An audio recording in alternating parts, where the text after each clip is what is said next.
P D P صدر محبوبہ مفتی اور Peoples conference کے صدر سجاد غنی لون نے پاکستان کی جیت کا جشن منانے والے میڈیکل سٹوڈنٹس پر یو اے پی اے کے تحت کارروائی کی مخالفت کی ہے۔ دونوں لیڈروں نے ٹویٹ کر کے اپنے تاثرات ظاہر کیے۔ محبوبہ مفتی نے لکھا کہ امت شاہ کی کشمیری نوجوانوں کے ساتھ من کی بات میڈیکل طلباء پر مقدمے درج کرنے سے شروع ہوئی۔ پاکستان کی جیت کا جشن منانے کے پاداش میں ان پر مقدمہ درج کیا گیا۔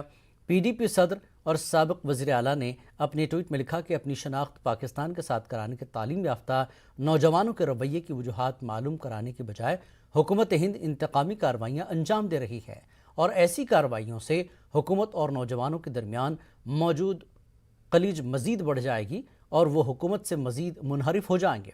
ادھر سجاد غنی لون نے بھی اے این آئی کی سمیتا پرکاش کی ٹویٹ پر رد عمل ظاہر کیا۔ میڈیکل سٹوڈنٹس پر مقدمہ درج کرنے کی مذمت کرتے ہوئے سجاد لون نے لکھا کہ اگر آپ کو لگتا ہے کہ وہ اتنے محب وطن نہیں ہیں کیونکہ انہوں نے کسی دوسری ٹیم کا حوصلہ بڑھایا ہے، تو آپ میں اتنی ہمت ہونی چاہیے کہ ان کو اس لت سے چھٹکارا دلا سکیں۔ آپ کو لگتا ہے کہ وہ جب حب الوطنی کے جذبے سے منحرف ہو چکے ہیں تو آپ کے پاس اتنی تو ہمت ہونی چاہیے کہ آپ انہیں دوبارہ اپنی طرف کر سکیں۔